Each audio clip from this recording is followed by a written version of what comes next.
Hey, Ilizwi Moja Africa family, welcome to episode 16 of our podcast. We are continuing our series on trailblazing youth doing amazing things in Africa. To recap, we heard intriguing reviews on the Soweto uprising and the Day of the African Child, coined by the African Union to commemorate the bravery and actions of children involved in the Soweto uprising to defend their human rights.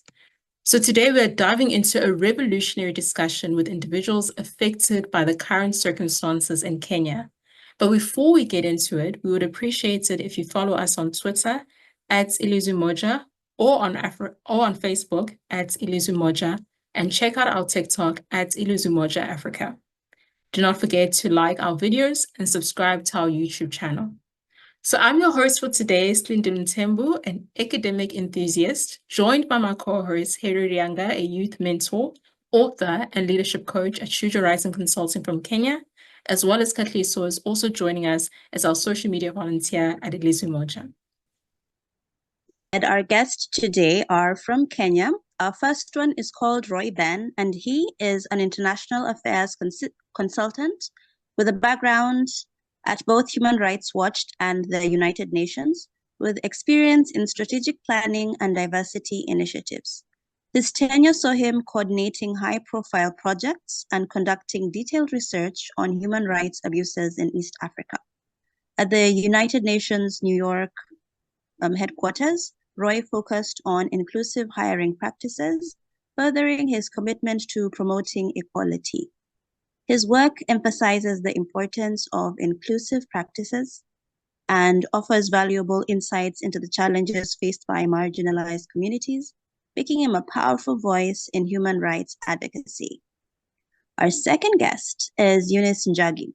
She is a human rights defender and one of the focal point persons in Missing Voices, a coalition that is made up of civil societies in Kenya to address injustices such as police brutality and enforced disappearances. She has a background in international relations, majoring in peace and conflict studies and in psychology. In addition to her professional endeavors, Eunice is a co-founder of the Interlink of Peace and Human Security, a youth-based organization created to promote community-based peace efforts in Kenya and realizing human rights. Eunice has also co-authored publications on critical issues such as health workers' rights and urban infrastructure, published by reputable organizations and academic journals. Her leadership is further evidenced by the representation of Kenya at international youth diplomatic conferences. Eunice is driven by a commitment to advancing human rights, aiming to investigate human rights abuses globally and advocate effectively for justice. Awesome. That's wonderful. We are so excited to have you guys join us in this discussion. So thank you for being here. Thank you for having me. Thank you for having us. It's a pleasure. Thank you. So we are going to start off with a conversation on the finance bill. So now the Gen Z revolution was sparked off by the finance bill. What in the finance bill specifically triggered the Gen Z? I'm happy to go first. And just to highlight a few things, I think the finance bill in general was not addressing Kenyans. It was very idealistic. It was very ideology-based. And truly, it was based in a utopian world and not in the Kenyan context as it stands right now. So that in and of itself, the fact that it was not relatable to anyone is one of the major reasons as to why this bill, more than any other bill, angered us so much.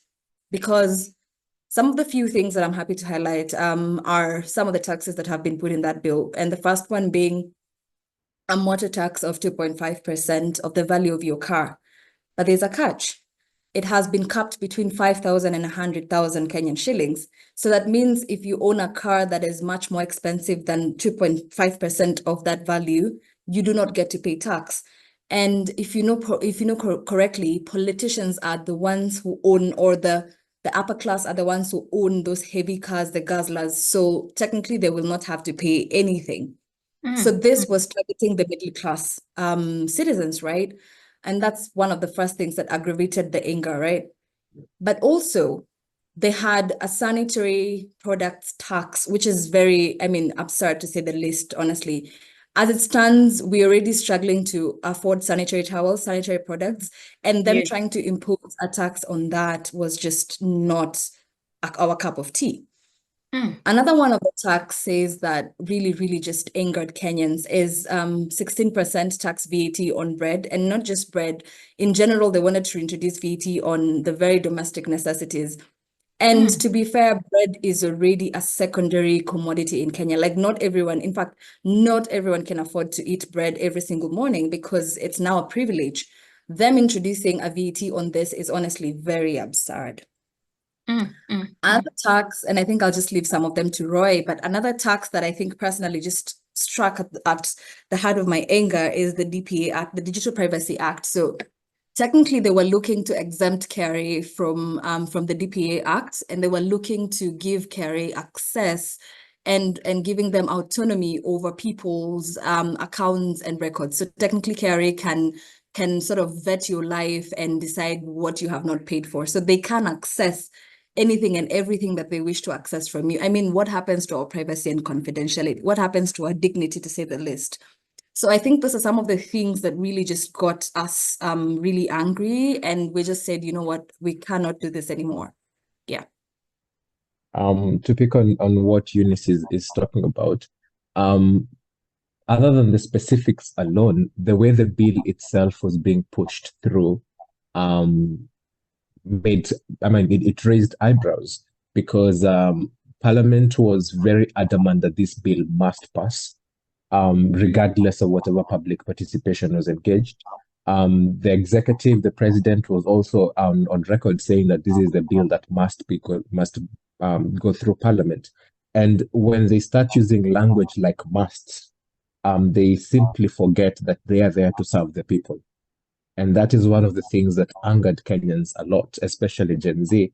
The idea that they have been elected to serve the people, but upon entering government, they assume they are there to serve themselves, that our opinions are reduced to by the ways and not an actual thing that should be considered.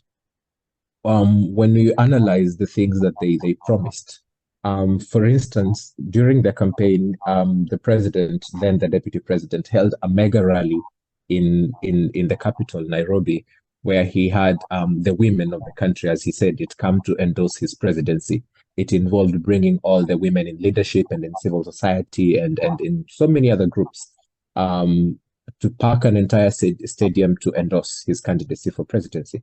And among the promises he made was that there were going to be free sanitary towels for all school-going children to avoid the discrepancies where we see boys will go to school throughout the month, throughout the term, but in some areas in remote Kenya, there are times that girls cannot go to school because they are on their period, which is very unfair.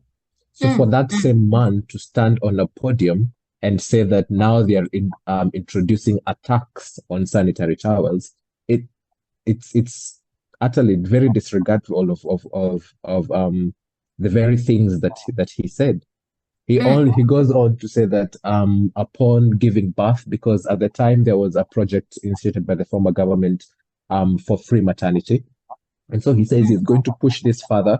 And after 3 months after the child is born, the government is going to ensure that food and free diapers are provided for the mother to be able to settle down and get on with it for the first 3 months anyway.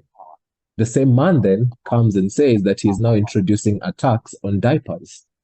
Wow. It's almost as if he forgets the reasons that he was endorsed by the women in the first place, right? And I was talking to Eunice about this some time earlier, and I was telling her it's almost as if this tax alone was a tax on women, because it is either you're paying it in terms of diapers for your children, or you're paying it in terms of pads. Two things that you really can't control, right? Yes. So it was the lies with which the bill was pushed, the arrogance and disregard for the public voice with which the bill was pushed, that continued to anger Kenyans to a point where it felt like if they are not going to hear us when we try to engage with them in a civil way, then we are going to take the power that belongs to the people constitutionally and inform them of where we stand. Oh, wow. Thank you. Thank you. Thank you so much. Both of you, you raised so important and like critical points that you raised. Just the fact that, Eunice, you mentioned the aspect of it actually towards the middle class and the working class as well. Like this bill doesn't exactly affect the higher class. And you raised such a great point on that. And Roy, when you mentioned that you guys have endorsed the president as a result of what he has promised, and then just to turn around and to have taxation on things that, as you said, cannot be controlled, like diapers and sanitary pads and so forth. Both of you mentioned such amazing points there. Thank you. And perhaps even to push it a bit further, it got to a point where the population was feeling unheard. You see, by the time it came to the finance bill was not really the issue per se. It was only the tipping point of things that have been underlying for very many years, including another finance bill that they passed last year, regardless of all the people that spoke against it. So I think it was a matter of a government that is pushing people to the edge because they think they are in charge.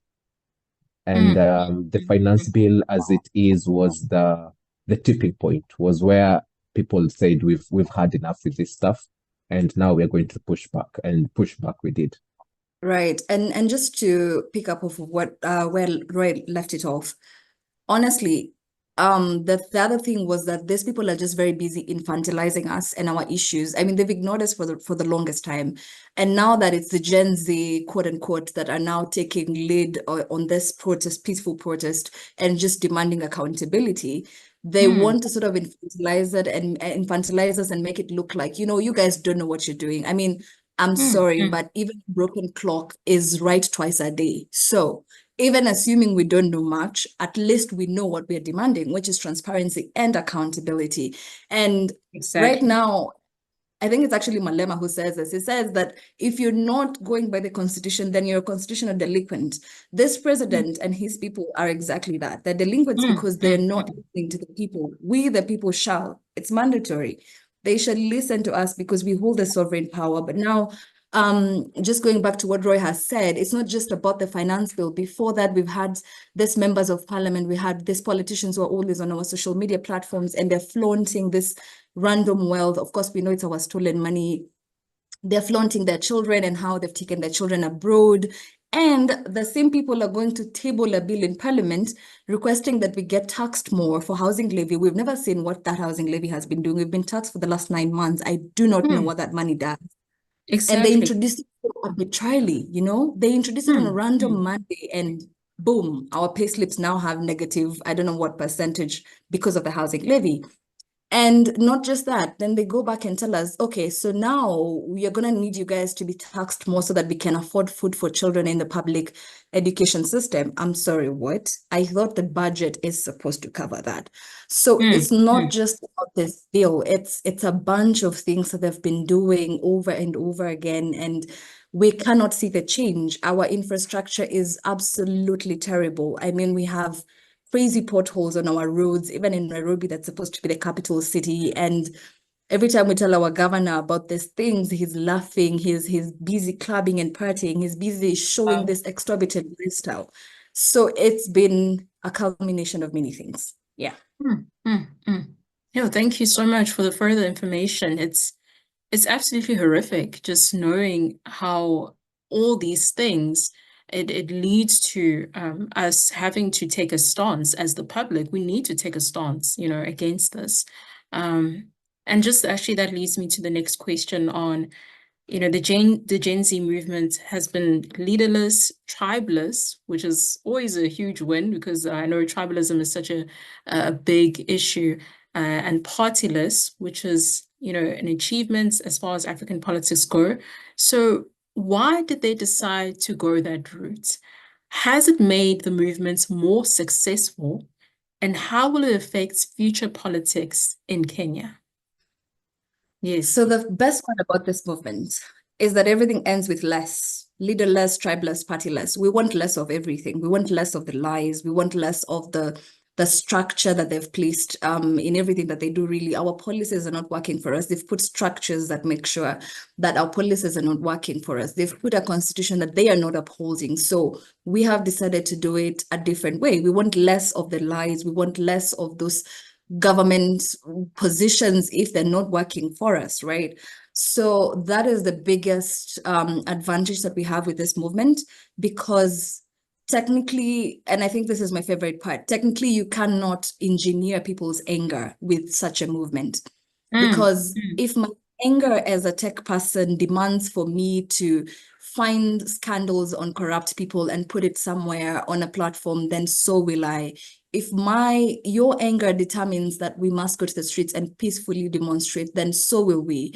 And if someone else's anger demands something different, then so will we. So it's a collection, and I think, yeah, I would like to call it a collection of different views and how we're using our anger differently, but bringing it together to make sure that this movement now is one united front.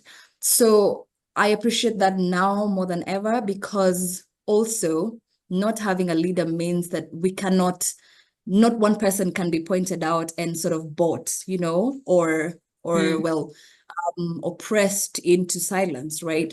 So I think that is my favorite part about this, and it has given us a few successes so far, but we aren't done. We're not done. It's like I said, it was not just about the bill. It was about many things, and we are not done until we feel heard, until we feel as though they're not taking us for a political ride, because this is not a political rally. They've been doing that for years. They've been giving us promises. I mean, this man, even as soon as last week, he was giving us new promises, and they did not happen. I mean, he promised us that he's going to reconstitute IEBC. I don't even know if I want to go there. He promised he was going to reconstitute IEBC, the Electoral Commission, right? And as last week, as recent as last week, he was signing off, I don't know whether it's a bill, he was signing off something that says even cars can become polling stations. So he's gearing up. He's now gearing up towards the next, oh my word, the next theffery. I mean, I don't know. We're just so tired. There's so many things that we are dealing with. It's not even funny. Yes. Yes. You're so right. Yeah. No, you're right. It's like, it's thievery, basically. It's just, you're just gearing up to all these things, and I'm sure you guys are just tired of them. If I may pick it up from there, it is leaderless and tribeless and partyless. And well, I wouldn't say that there was a point where people sat down and decided to go that route. And this perhaps speaks to how organic the protests and the anger is. We found ourselves in the streets without alleging to any party, without alleging to any tribe, without paying allegiance to any kind of leader.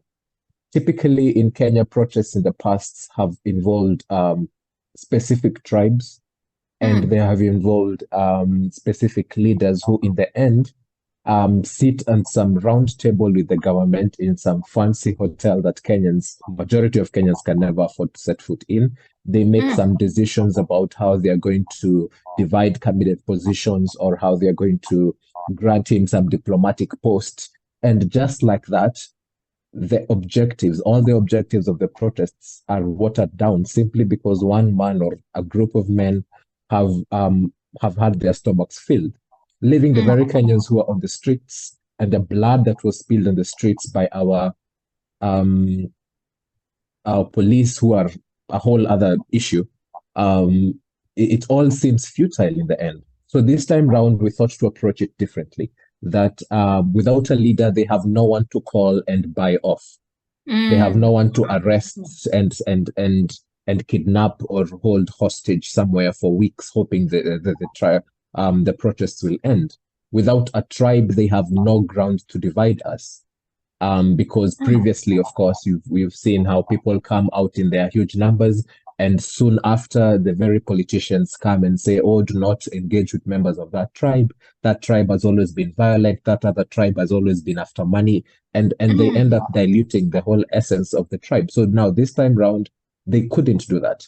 Right? They couldn't do that because when I meet with fellow young people in the streets, my first question is not what is your surname? My first question is not where are you from or what does your father do? We are here together, regardless of all those things. We understand that there's about 47 or so tribes in Kenya.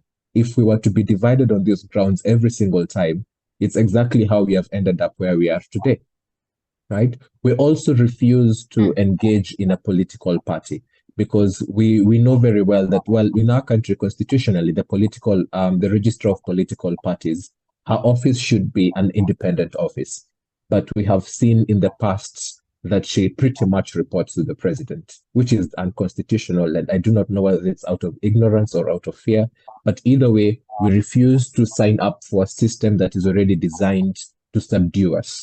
And that is what a political party would do, right? So it wasn't really a decision to go in that route. It became so organic in how we decided that we do not want to be associated with any of the things that have led to failed protests in the past. Has it made the movement more successful? Absolutely. The protests have been going on for about 2 months now, in which time the finance bill was dropped, as it were. The ridiculous budgetary allocations to the office of the first lady and office of the second lady and office of the third lady. I mean, it's ridiculous. You didn't even believe it that these are things that they do. But the budgets to those offices have been scrapped. There was also some other ridiculous thing they called the confidential budget, which is basically give us money and don't ask us what the money is for. I mean, really? Wow. Yeah. And it's ridiculous. So yes, that has also been, it is, yes. And that has also been scrapped. So he eventually dismissed his cabinet. Now, this, of course, was in the hope that the protests would die down because it was one of the demands that he had been given, because he roamed the country calling us treasonous criminals for daring to protest in the streets.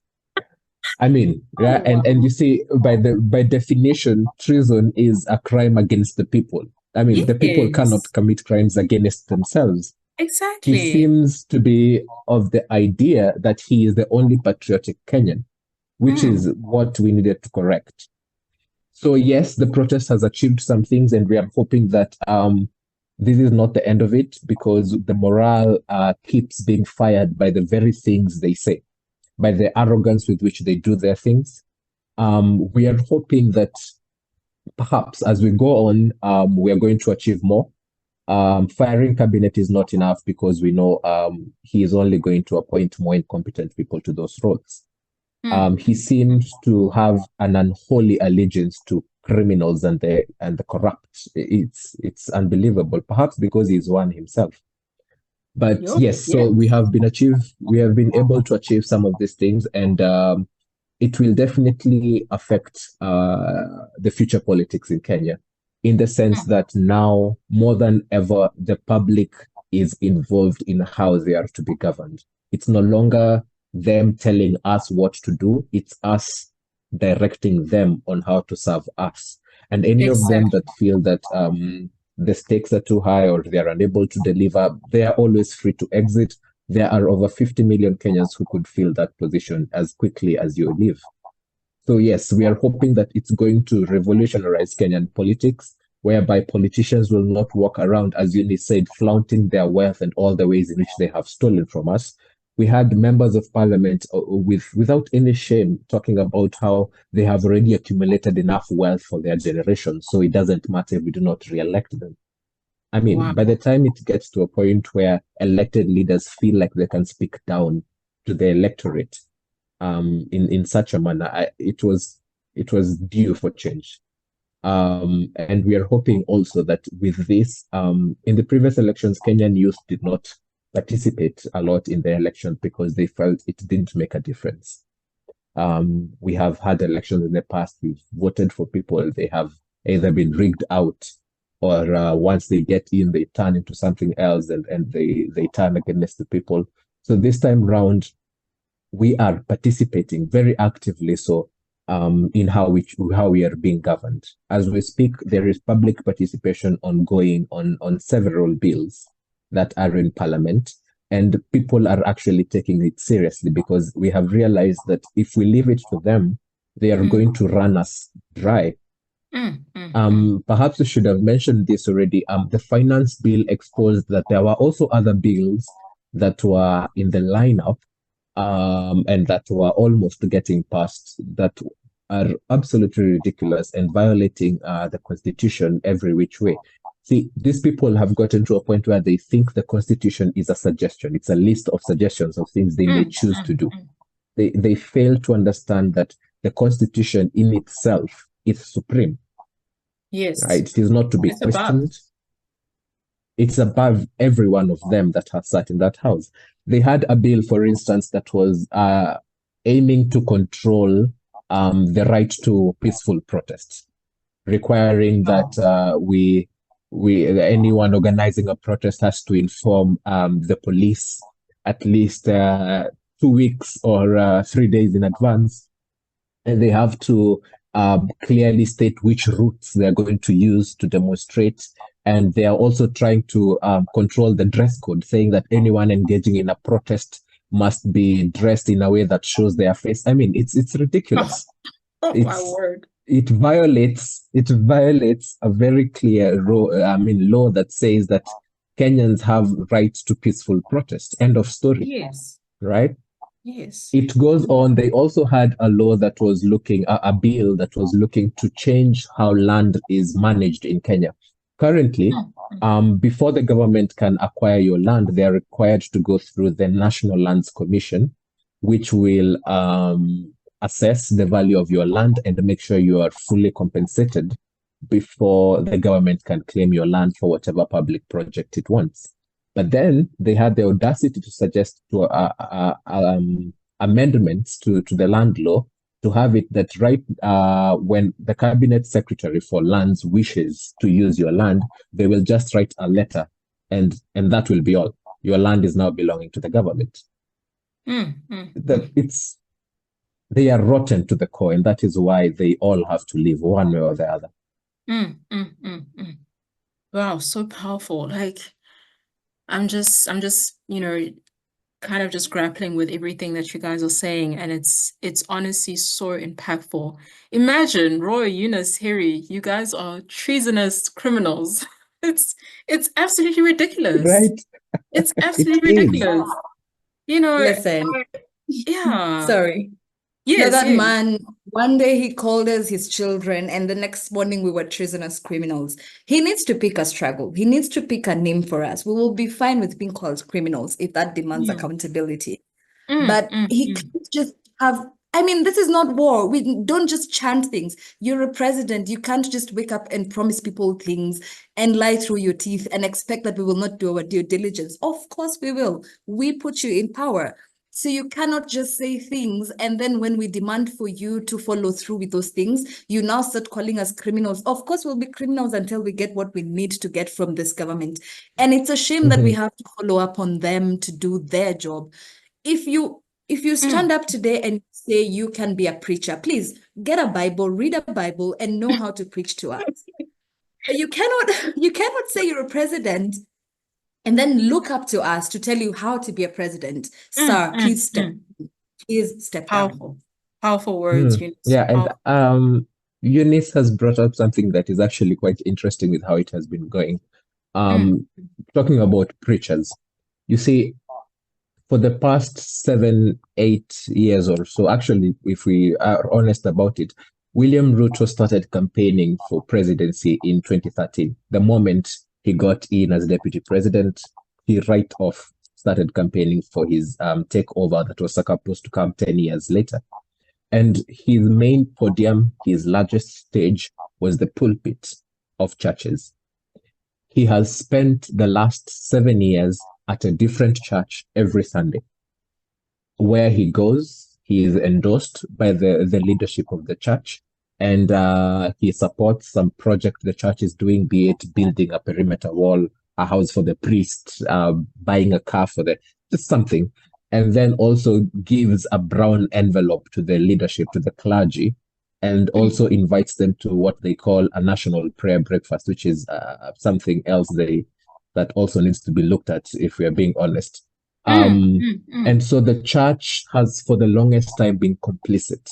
And so when it came to a point where his government was being oppressive, people could not even turn to the church to call them out, because the church is the people that put them there as an institution. So the day in June when there was a breach of parliament, when protesters finally broke through the gates of parliament and went to check in on the people that they elected to serve them, and half of them were running away because they knew they had done the wrong things. The president went on TV and called us treasonous criminals and said that he would make sure that we paid for it. The day after, so that you understand just how out of touch these people are, the day after, he hosts what they call the National Churches Coalition of Kenya, which is basically an interdenominational council of churches all over the country, for a meeting. Right? The people have just expressed their dissatisfaction with his government, and instead of meeting the people, instead of reaching out to the people to understand what exactly he has done wrong, if indeed he is that clueless, he meets the clergy to go pray for him and to pray for the country, because he believes that's the only way we can solve our issues. In the afternoon, on the very same day, he meets with the Kenya Conference of Catholic Bishops. And I think it is at this moment that the people realized just how indulged the church is in horrible politics, where they keep on endorsing these bad leaders. You see, if my little background in Christianity can really shed a light on anything, is that leaders and pastors and the clergy are supposed to be the shepherds that guide the flock. But in our instance, these shepherds invited the wolf in and gave him a podium to lie to the sheep. And we have ended up in this place where, especially older generations that are perhaps more religious than the younger generations, have completely bought into it. They believe he is a leader who was endorsed by God. They believe that he is the chosen one. He was sent to save this republic from what? From himself? Right? So I think it exposed how rotten it was, really, how politics had infiltrated everything, including the church.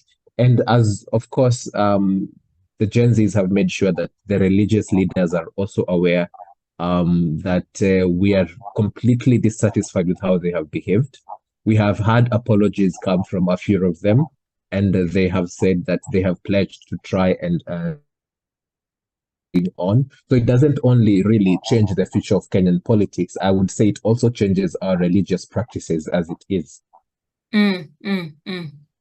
Especially because you mentioned such a great points on how they kind of puts the political leader as this holy, as you said, the chosen one, right? It's like you can't be touched, right? Because you're the chosen one. So you essentially have this almost sanctified persona about you, which is, very, it's like it's very difficult to just navigate that. Yeah. And yeah, guys, I just want to move on to the next question because this conversation is going super, super well. So there are also numerous abductions, which is quite horrific, still going on, and bodies being found in dams and quarries. The latest being the bodies found in sacks in the Mukuru area. What is the motivation of these abductions? Will it slow down the movement? That's a good question. So two things. I think just before I logged into this podcast, I happened to see a post on Twitter. I think Twitter is it has a lot of information.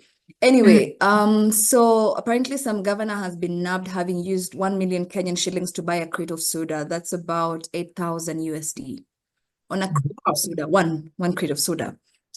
This goes Ridiculous. to show that, okay, so this first of all means that it's gonna show up for the next 2 weeks, and then we're going to forget about going to go scot-free, right? And that brings me to the role of the judiciary. You would think it's just the executive that has failed. No, every single arm of the government has failed. The judiciary is literally the worst of it all. It's where the biggest rot lies. And that comes down to, first of all, police brutality. And as a focal point person for missing voices, a coalition that literally just tries to find justice for the missing voices, the missing people. And we've been recording police brutality cases. We've been recording enforced disappearances, extrajudicial killings, and trying to just get these people the justice that they need and their families the closure that they need. I can tell you for a fact that these bodies did not just start. These abductions did not just begin, but now they're prominent, and that is connected definitely to what we're doing now. But it goes to show that there has been an ongoing, there has been years and years of impunity. There's been years and years of this things happening, and just, people get this kind of alarm and then they gradually forget about it 2 weeks later. And I think in the last government, we had the Rivayala bodies. Rivayala bodies were about 47 bodies or more that were retrieved in a river. And Yes. technically that story died off. Last year we were fighting with Shakahola, where some church decided to starve people to death, and that story also died quietly. So this year now we're struggling with the Mukuru bodies. What does this mean for us? It means first and foremost that the judiciary system has failed us entirely. We've been fighting a certain killer cop for the last 7 years. He's called Rashid. Rashid, we have tried to arraign him in court. He keeps getting, some people bail him out, some people cover him up because he's doing government work. He's a hitman. He's a hitman for these people. And Yeah, Rashid has that's been in true. court in and out, and I will just not discuss that further because the case is still going. But you can imagine it's been years of that one individual, and we've not been able to nab them. So how about the Mukuru bodies now? Could the motivation be this protest? Could it be that they want this surfacing right now so that we can be silenced? Perhaps. Could it be that it's something that has been ongoing and some people who are government hitmen have been hired to do this? Could be.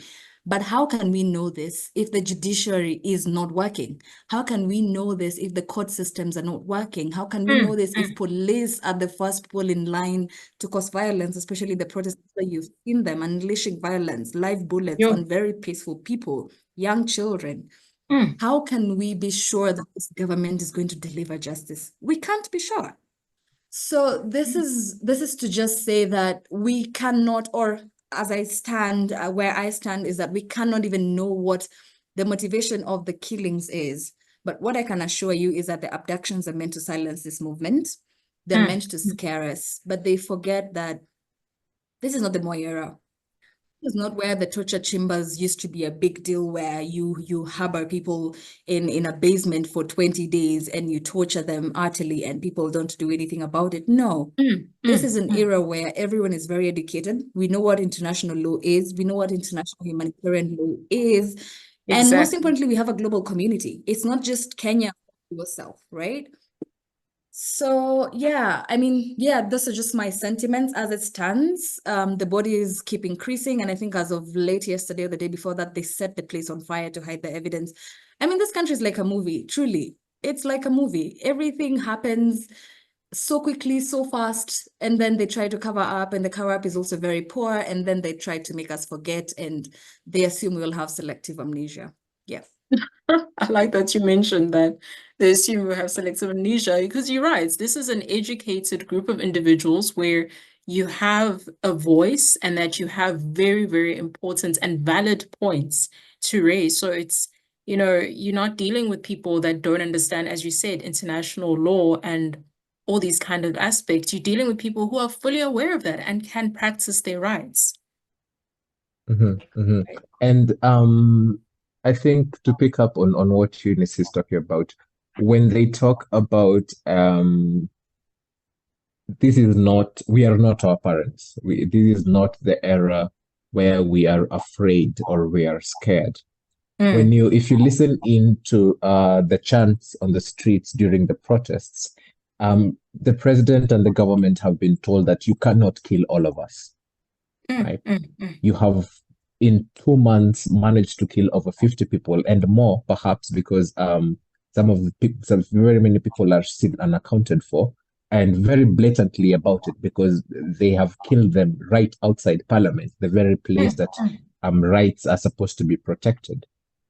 The hope is to scare us back into our little cocoons for daring to speak, to scare us back into our houses and back into the stages of oblivion where we're supposed to act as if we do not know what is going on around us. See, in 2002, Mwai Kibaki instituted free education for all Kenyans, really. And it was not just free primary education, they extended it all the way to high school education, and afterwards made public university education also very affordable. We are dealing with a generation that is properly educated. You see, before the government had control of flow of information because the government would say and then the people would hear, right? Now we know that we are the people that are supposed to be informing the government. It is unfortunate that 50 people had to die before the president could say, I have heard you. Yeah. That for him, human life has become such a meager thing that he can just take it whenever he wants, that the machinery, the state machinery can be used to kill Kenyans, and he has nothing to say about it, right? One of the places that I think people came to actually realize the kind of person we're dealing with is a case of a 12-year-old boy, I believe, who had 14 bullets lodged in his body. Yo. And I mean, right? Yeah. And there are no grounds whatsoever for a child to have 14 bullets in their body. Unless, I mean, you can talk about stray bullets, but 14 times, that's definitely not a stray bullet, right? And when the president was asked about it, instead of showing some degree of empathy or some kind of regret, his first question was, but the boy is alive, right? Oh, yeah. He didn't die. Wow. 14 bullets, and all he could say is the boy is alive. So why are we daring to even ask him about it if the kid is still alive? Right? It goes on to show that the numerous abductions and the arbitrary arrests and the disappearances that we have witnessed over the past 2 months have been an effort, really, as Eunice said, to silence us and to scare us. But they forget that every single time they do it, the anger grows, right? Every single body that is unearthed, people are reminded of why they are in the streets. Every single time he holds a speech where he comes off as stone deaf and unable to listen to what the people are telling him, the anger grows. So it will not slow down the movement. And I think if they were any smarter by now, they would be adopting new tactics, perhaps, because the abductions and the murders have only made people angry. They have only made people angrier. And it's not going to stop. You see, again, like we said, they have no one to negotiate with. We have told them we do not want dialogue. What we want is actions. Do not talk to us about how Kenyans need to tighten their belts and how you're going to have austerity measures without telling us which austerity measures you're actually going to take. Right? Because it's a thing where in the past 2 months alone, they have blamed everyone for this protest. They started by blaming the former president. Then they went on to blame what would be called the opposition leader, although he's not doing a lot of oppositioning these days. Then they went on to blame Russia because apparently the president had spoken against the war in Ukraine. And so, according to them, Putin was funding demonstrations in Kenya. They went on to blame Illuminati, believe it or not. They said that Gen Zs, I know. I mean, this how also goes to show how the religious have just infiltrated how we think. As recently as yesterday, or was it the day before yesterday, the president is on record blaming the Fund Foundation in the United States for funding protests. Now, if you go search the Fund Foundation and then Kenya on Twitter, you'll find that in the last 2 years alone, the Ford Foundation has met with members of his government, has met with the Chief Justice, has met with his leaders in parliament, and at one point even sponsored them for a pro-democracy trip to the United States. So the Ford Foundation is actually funding him, right? He has been unable to quell the protests in all the tactics that they have been using, which is why they have resorted to abductions and the bodies being discovered every which way of teenagers. Do you know how, I mean, they're 20-year-olds and they have scared you to a point of wanting to end their life. That alone speaks to its legitimacy. It speaks to your legitimacy as a leader. True. So true, Roy. It's beyond now. I feel like the movement has even extended to, and it just actually brings us to the next question, how it's not only about the finance bill, but it's also there's pressure from the movement has led to the president sacking his entire cabinet, right? So the last time that this has actually happened was 2005 when the late President Kibaki sacked his cabinet. So what is actually the ultimate agenda of the movement? Good question once again. And I think just to say something that Roy mentioned, we no longer have an opposition leader. We are the opposition. I can't believe this. We are the opposition. Yeah.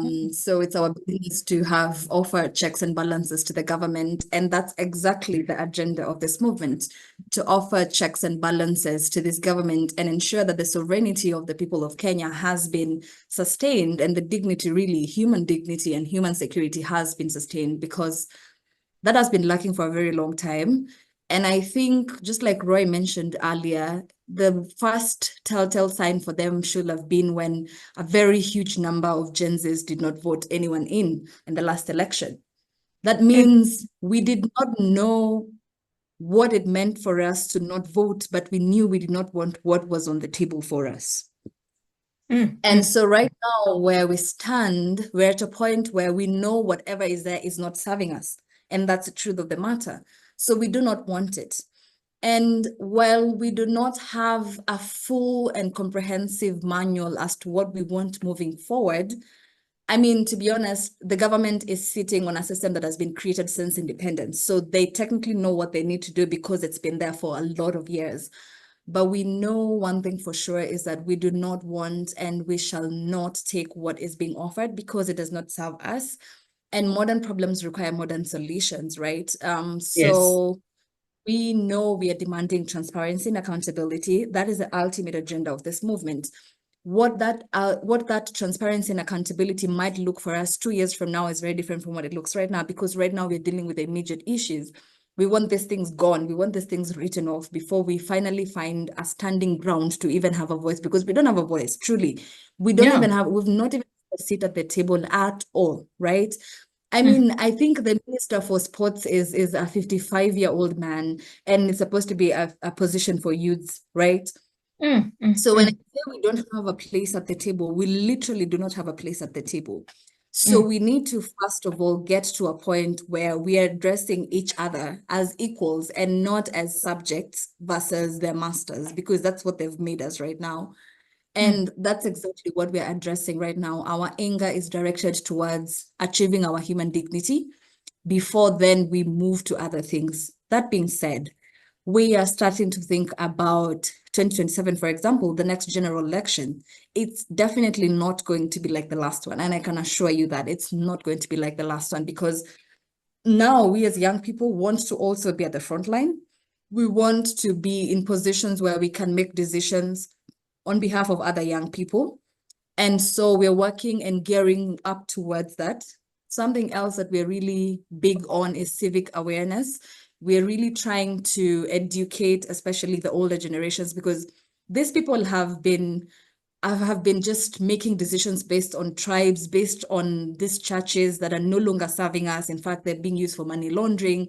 They've been basing their decisions on these random things instead of, awareness. So we're trying to create a lot of civic awareness. We're trying to create a lot of voters' apathy, because we don't want 2027 to be what it was right now. what it is right now. We also don't know if these people are going to be there until 2027, which would be great if they're not, because then it means we have an opportunity to create what we want. So to answer your question directly and indirectly is that currently we just know we don't want what is on the table, and we want a place. In fact, we want our own table. We don't want a place at the table. We want our own table. And then we can now start deciding on the things that we want, because our famous phrase goes, you cannot rob a naked man. We do not have pockets to be robbed. So can we at least get our clothes back on so that now we can discuss what is on the table? Our dignity is not there. We've been stripped naked. We don't have the dignity. So can we at least acquire our dignity first? And then we will now tell you, okay, I'm not feeling cold now. So we can decide where we're going to have a conversation, which, well, yeah. So that's where we stand, or at least that's my viewpoint, that I think the immediate thing is for us to have transparency and accountability. And a few people need to go home. Honestly, they need to go home, truly. Yeah. You need to retire. They need to go. Yes, that's true, Eunice. And yeah, Roy, do you have any points on this? Yes, it is clearly no longer about the finance bill because, as I said, the finance bill was just a tipping point. The finance bill was the cover of a rot that was starting at the core. And upon Kenyans investigating a little, they have found that this whole system is rotten. Very well, it's actually based on a very rotten system, right? And the president has, yes, fired his cabinet, but that is not something that anyone should be clapping about, because 2 years ago, when he sent the list to Parliament for nominations, two of the cabinet secretaries who had been nominated, okay, one of them had a murder trial ongoing in court.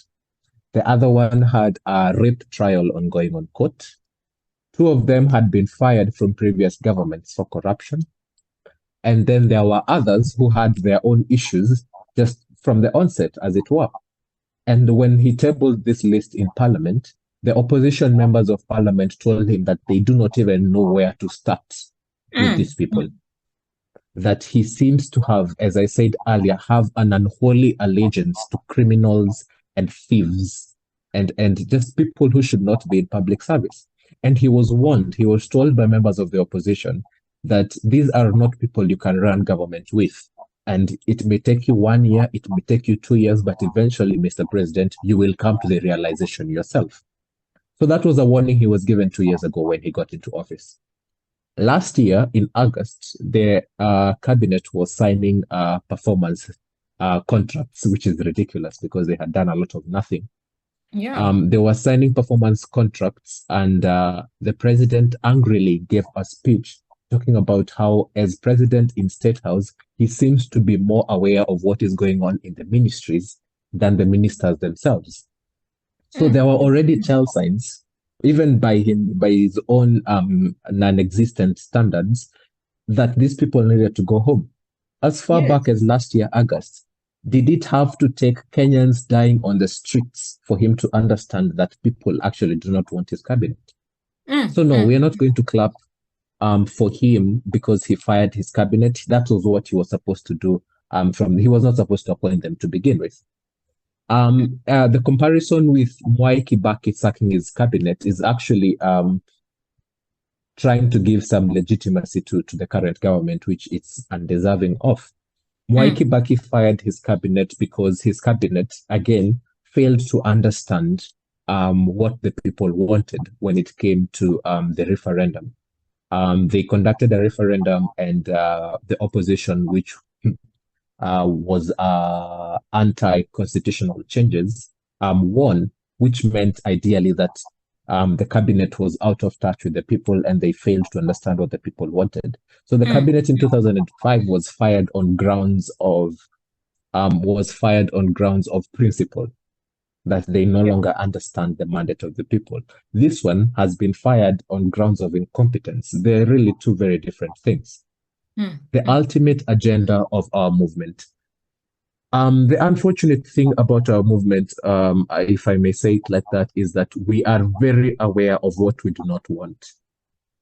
We do not want the same old politicians sitting at cabinet and repeating the same mistakes that we have seen since independence. We do not want the same thieves that have looted public coffers and stolen hope from Kenyan children holding public office anymore. We do not want that. What do we want? We want change. And the want in this case is not want as a matter of suggestion, it is want as a matter of demand. We demand change. We Yes. demand that there is some kind of accountability.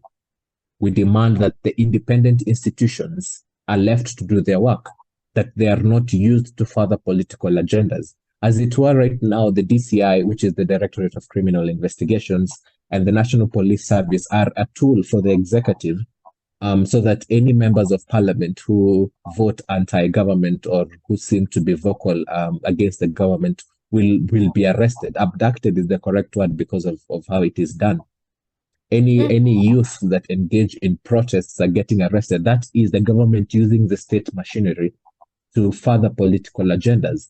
The EACC, which is their ethics and anti-corruption body, is one of the most useless organizations we have in this country. It's supposed to be an independent organ that ideally fights corruption and prosecutes the corrupt, especially in public service. But all we have seen it do in the past two governments, at least, is being used by the government to keep people in check. So that if a governor speaks against the government, all of a sudden they discover some corruption scandal he was involved in. And then the moment he seems to change his tone and get in line with the government, it disappears over and over again. I was talking to Eunice earlier about how a governor had a case of 2 billion, where they stole 2 billion, or rather misappropriated 2 billion shillings while they were in office. A case was opened, and because they were not really in cahoots with the previous government, it was being investigated. Now he seems to be friendly with the current government, so they come to a deal with the EACC that he is to pay is it 200 million? Out of the 2 billion that he stole, he has been fined 200 million and told don't do it again. That's the kind of nonsense that our movement is trying to get rid of. Yes. Right? Yes. And until the president understands that, he has the chance, to be honest, he has in this very moment a golden opportunity to be the one who actually comes to root out the problem. For the longest time, he has been part of the problem, he has benefited from the problem, and he has pretty much written the script of how the problem should be. He has a chance right now to root out the problem as is. He has started with cabinet, let him not just stop there. That the people he appoints to cabinet next should be people with a proven track record, not with histories of thievery and criminal behavior. Right. Yeah? If I may, I feel like you're just Sure. agitating me further. I was trying to be very diplomatic. I know. No, you've just reminded me of our conversation earlier, and we realized that the biggest problem is people sanitizing leaders, right? We have this, again, selective amnesia. Right now, I can assure you there are people who are busy sanitizing Uhuru Kenyatta, the former president. They're saying, we'd rather Uhuru Kenyatta than this president who is currently there. But what makes you forget that when this man was in power is when we experienced the same taxes. In fact, this man had his own finance bill that he passed unopposed. The whole parliament was against him, and he passed it nevertheless. And it's not just about the bill. What is this amnesia that we have as Kenyans, that come 2027, come the next election, we start saying, this one is actually the better devil as compared to the other one. When these two people were ICC convicts, we decided now we must vote them in so that they don't go to ICC. I have never had that version of reasoning. I have truly never had that version of reasoning from people who are sober. Because we elect the thieves and then I expect these thieves are not going to be thieves. What do you mean? They are thieves. They've shown you time and again that they work with violence and thievery. What makes you think it's going to be different? Sorry. Yeah, exactly. No, I get you, Eunice. And actually, that is, again, what we're talking about is when you ask what the end goal of our movement is, Ideally, it's to change the social demographic from what we have right now. The unfortunate thing is that if we today were to be called for a national election, I wouldn't be surprised to see William Ruto winning the election again. Wow, Why? yeah. Because we have an older generation that seems to actually not get it. They are so used to status quo. They are so okay with how things have been. They somehow forgot that they have a right to question it, right? He will come, he will sell the same lies, and you will find people clapping and being grateful that he even dared to show up with his 27 car motorcade. We seem to again have amnesia when it comes to these people. Immediately after cabinet was fired, you would see some prominent people on Twitter and on social media trying to say that the people who should be appointed to the next cabinet and bringing people who have been in public office before, who have had corruption scandals before, who have all of a sudden they have become clean. And the reasons these people are being pushed to sit at cabinet is not because they are competent, but it's because of where they come from. It's because of who they support. It's because of the language that they speak. So the idea of the movement also is to change the way our demographic thinks as it is now. If ideally all the youth were to walk to the ballot paper without any kind of prejudice based on the tribal lines or on class lines or on language lines, then we might actually have a chance for change. But as it stands now, it has been painted as a movement for the young people. And as Eunice said, they try to trivialize our effect. And so, unfortunately, we are not to a point where we would get that change if it was to come to us right now, mainly because our entire political class is, as I said earlier, rotten to the core. We would need an entire new crop of people. But now the unfortunate thing with it is that if I was to vie, for instance, as to be member of parliament in my area, I wouldn't even get enough votes. The reason is because, again, of how we have practiced politics in this country. Politics is practiced in the sense of the more money you have, the higher your chances of getting elected. Right? So civic education will actually become very important because I have had instances where you go to the ballot paper, and if you can prove that you voted for me, I give you 1,000 shillings. Right? These are the things I do not have 1,000 shillings to distribute to 200,000 voters.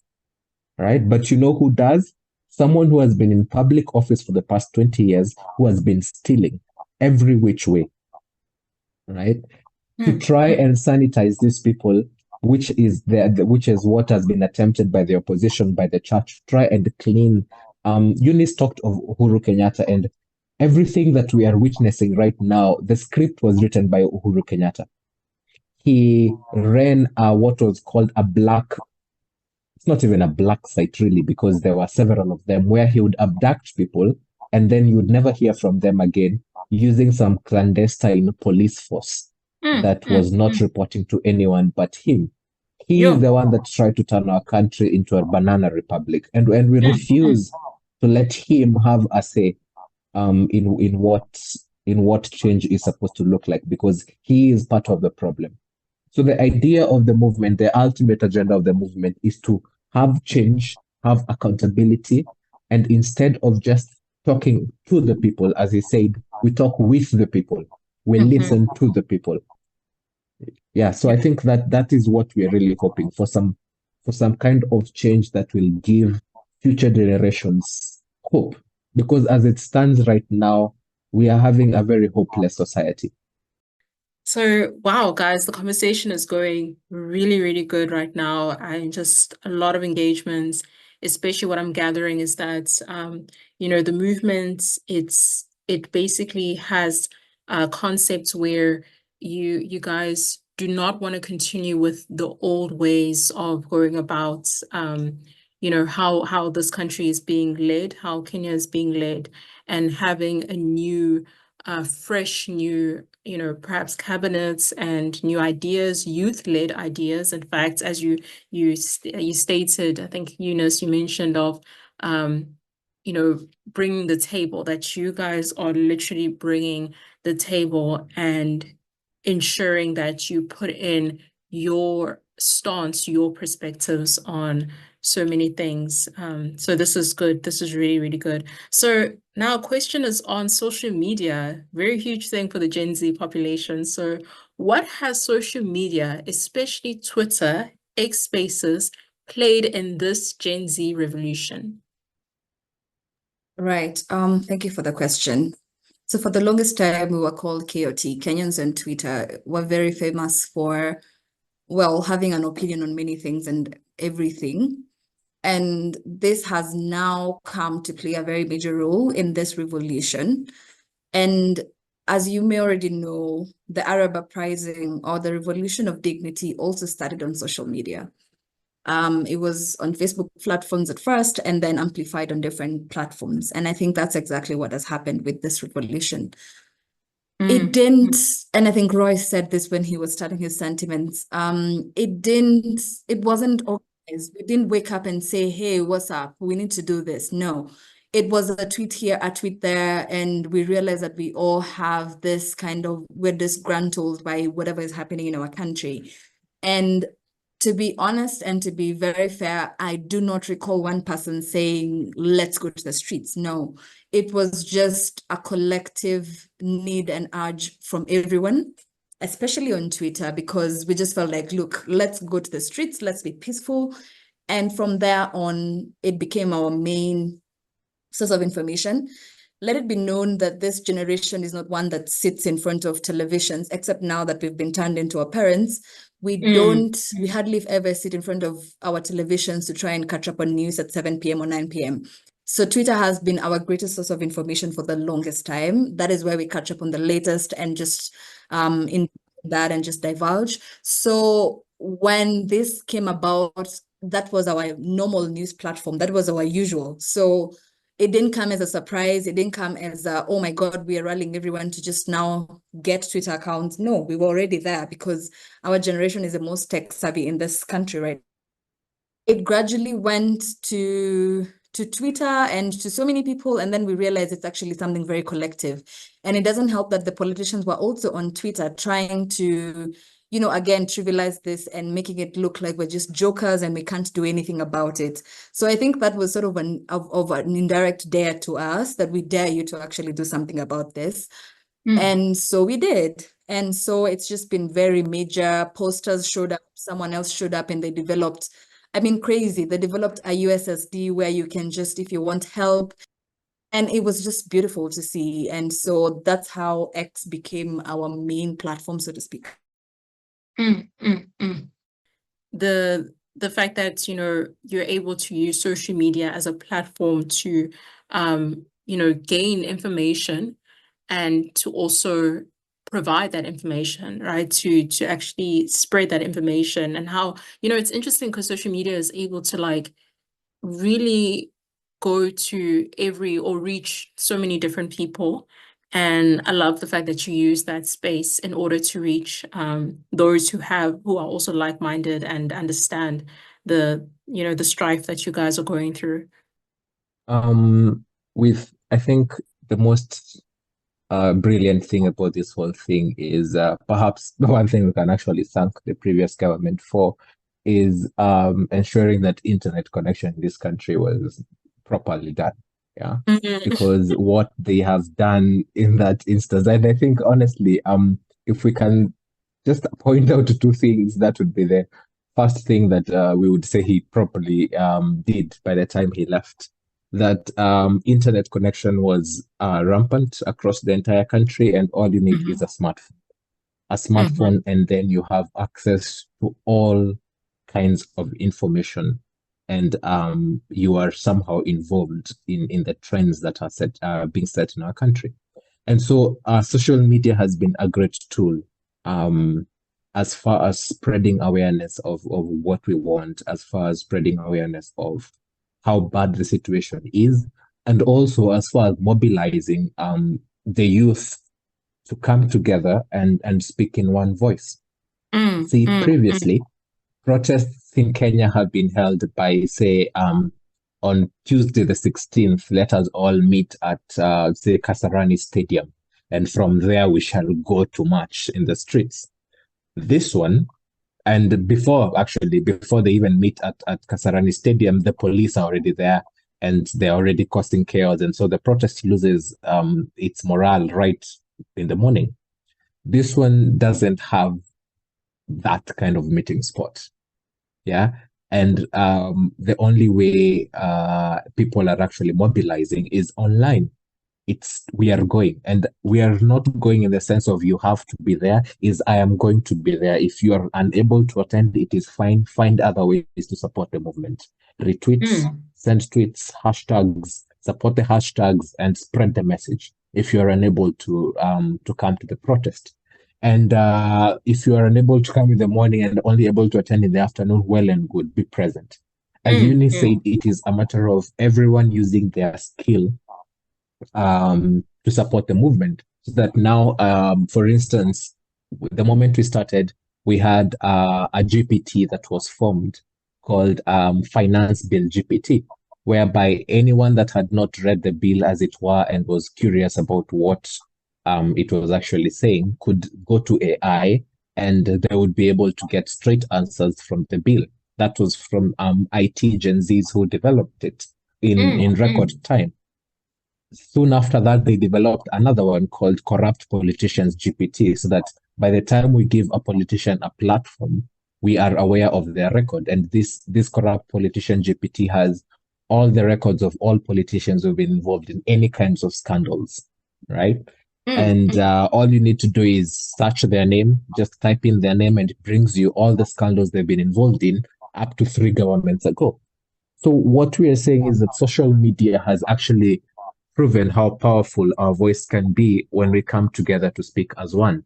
Because unlike before, where we were divided on grounds of the languages that we spoke, this one, they have been unable to do so because we are speaking in one voice. Twitter, TikTok, well, not Facebook, definitely not Facebook. Yes. Facebook is complicit with the oppressors. But Twitter and TikTok have been instrumental in rallying the forces, in educating the masses on what the movement is, the purposes of the movement, and generally creating awareness. And there have been attempts. The only way perhaps to stop mobilization would be to switch off the internet, as it were, which again he has tried, of course. They did so immediately after people went to parliament. We had very slow internet for I think a day. The following day, that night, and the following day, internet was very slow. It was only restored just a bit, I think 2 minutes before his treason as criminals speech, and then immediately after, internet was down again. And the main internet provider, Safaricom, which ideally is supposed to be a private company, seems to be also in bed with the government, because they came up with some story about how conveniently undersea cables had been tampered with, and that's why the internet was slow. Oh, wow. It only turned out later that this was not the case, and they had in fact slowed down the internet in an effort to somehow control the free flow of information. So perhaps while we are at it, it is to mention also that the people have not forgotten. They haven't forgotten that Safaricom, when it was supposed to lean with the people, opted to support the oppressor and support a government that is literally killing its people in the street. Going forward, of course, we hope that the movement will go beyond social media, that it also includes older generations that are perhaps not on TikTok or on X, because it is also imperative that they understand the kind of change we are trying to bring. And since they seem to think somehow we are misguided, or we are trying to burn our country, or we are trying to cause some kind of insurrection, it is important that the movement stretches beyond social media, Yes. into civic education, into we have had actually something that was very beautiful to see. For the older generations who are perhaps not literate, or who cannot speak English and Kiswahili, we had Kenyan Gen Zs translate in their local dialects and make videos to educate our grandmothers in the villages on what exactly we are trying to do. And as I mentioned in previous podcasts, I have also received calls from my grandparents while I was in the protests, and they seem to also be getting a sense of the kind of change we're trying to bring. Social media has been very crucial, but we're hoping that the movement goes beyond just the social media down into the ground. Yo, that's true. Yeah. Social media is very intrinsic. Like it's super important. And yeah, and now the final question. So the Kenyan youth now appear to be trendsetters in Africa. And truly, I mean, from a South African standpoint, you guys are really an inspiration. So you're proving that other African youth too can demand for accountability from their governments. So we see in Nigeria and Uganda, they seem to be preparing for their own protest marches. So what message of hope can you give youth across Africa? I will start by saying viva to those comrades across Africa. Yes, Because, yeah, right? Viva, because it means what we're doing is not in vain. And it also means that it's a source of inspiration, which we honestly appreciate. I think I've had several Ugandans call me on their platforms and they're like, yo, what's up? We saw you donning the Bobby Wine berry. What do you have to say? Wow. And of course, the truth is people power, our power, right? And I'm looking for the EFF one. Anyway, that's not the point. But this is just to say that it's interconnected. I think the minute technology came into place, the minute we were liberated as nations, then this became a global community, right? And sometimes I retweet things from Zim or from Uganda thinking it's Kenyan members of parliament who've done atrocities, and then realize, actually that's a different country, but they're experiencing the same sort of atrocities we're experiencing here. So that is to mean that our struggle is very much intertwined. And the fact that we can have this conversation here all the way in SA, it means that we are the same people. We have the same experiences. So that means if we're experiencing bad governance right now and we don't correct it, it means it's a disservice to other young people who would want to experience the Kenya that I knew when it was a peaceful Kenya, right? So it is our duty fully to defend the honor of our nations, to make sure that other Africans also experience the nation as peaceful and with the tranquility that we would want it to have, right? It's not fair for us. And I think for the longest time, the biggest disservice has been leaving these things to just opposition leaders or, someone who looks angry enough. And I'm just happy that we're taking it up to ourselves because we realize these people just care about themselves. They don't care about us or our children or the coming generations. So mine is to say, Viva, we need to continue with this. The anger must not stop. It must not be corrupted. There's no amount of money that is enough for our dignity, for the lives that have been lost. May they rest in peace. And I don't think there's any amount of money that would be enough to quell this anger and just sort of, make those wrongs right? And again, remember, these leaders really just care about themselves. And they've proven this time and again. I mean, I could go on and on about crocodile in Zimbabwe. I mean, Kagame. Can we even discuss Museveni? We shall not even discuss that man in this conversation. When you look at all these leaders, none of them actually care about the people. So this is a call to action for us as young people to take back our nations and take back what is truly ours, what is rightfully ours. And they have shown us even fools grow old. I'm sorry, it's truth. Even fools grow old. So let's not stop giving respect where it's not due. If they're not respecting us by giving us our rights, then we should not respect them by allowing them more time to, ruin our country, right? Secondly, we need to rely very heavily now more than ever on the civic space because civil society organizations that have been fighting for human rights and have been defending the rights of people have played a huge role in a country like Kenya, because the freedom of speech is not something, in as much as they're trying to quell it, it's not something we would have easily, banked on if we do not have an active civic space. And an example is Uganda, where it's very limited. There's a lot of shrinking civic space in Ghana as well. And in other nations, right? So the fact that we have the civil society organizations present in our countries, we need to be able to give them the platform also to just do what is right by us. And by enabling them, it means we also continue to uphold our own rights. Another thing I think I would say is that my favorite thing throughout this movement as a human rights defender is that for once, it's not about those people, because for the longest time, people keep asking, hey, what's up? Today you look so angry. Why are you always angry every single day? You wake up and you're angry at something. But there's so much to be angry about. And I'm just so Yes. happy that the last 2 months, it's not just been me, it's been everyone around me, You walk into town and someone speaks angrily at someone else, everyone decides to go and defend that person, especially the police. They've experienced a lot of discipline.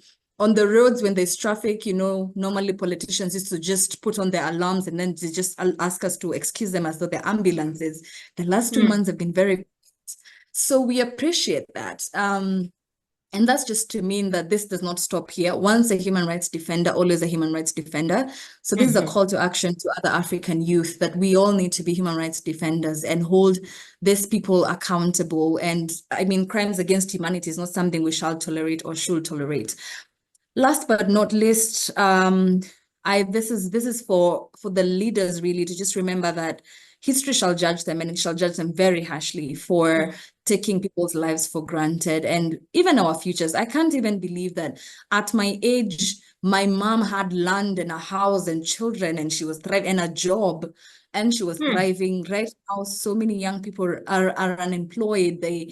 They don't even have a sense of direction because we have been robbed that. We have been robbed that opportunity to be who we are supposed to be. So let it be known that they shall be judged harshly. And it's our time now to build our future because we cannot bank on the history and how things have been. So we need to create the future that we want this to be. And I don't intend to sound idealistic, but I think we can actually make it happen because our anger should be enough to fuel positive changes, not negative changes. We don't have to tear down the nation. And I think the protests in Kenya have proven that we did not have to tear down infrastructure, except for those hired goons who tried to ruin our beautiful, peaceful protest. We did not have to tear down anything to be heard. We just used our phones, like we were told, we just used our phones and our unity to just push for change. So we can do that across Africa. That's it for me. Wow, so powerful. Thank you. Thank you so much, Eunice. Just to pick up from where she's left off, it's actually, she's brought something up very interesting about how human rights defenders are always angry about something. Because there's something that's not being done right. And that was the narrative for the longest time. But I think now Kenyans have seen why they seemed angry. And they are now, of course, also sharing in their anger. My message to fellow African youth is simple. When we lose our fear, they lose their power.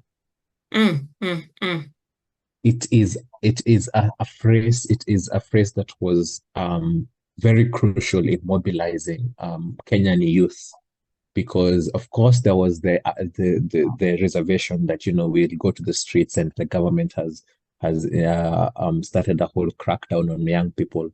But I think as we moved on, is that one, when we are in such a huge number, and you see, they're talking about population decline all over the world except Africa. It is only here that our numbers are rising by the day, right? And it is about time we use these numbers to actually action for change. It has been unfortunate to see governments in Uganda and in Ghana and wherever else threaten the youth, that any attempt to be guided by the protests in Kenya would be thwarted by the government. And they're talking about, I think I even saw a clip where Museveni, who, as Eunice has said, should not be discussed in any group of serious people, talking about how his government is the government of the original National Resistance Army, and therefore anybody trying to resist him will face the wrath of his government. Those days are gone. This is no longer the 1980s. And I am hoping that the youth of Uganda, the youth of Ghana, the youth of Zambia, South Africa, and the entire of Africa as a region take up the initiative. We have set the path, yes, and we do not know how long we are going to have to keep fighting for change, but we should not tire. We should not tire at all, because it is our future that they have toyed with for the past 3 decades, for the past 60 decades, for the past six decades. It is our future that they have been gambling with every single time they gathered to tell lies or to steal from us. That instead of having a legislative assembly or a government that is representative of the people, we have had a conglomerate of thieves that sit every other day on the taxpayers' bill.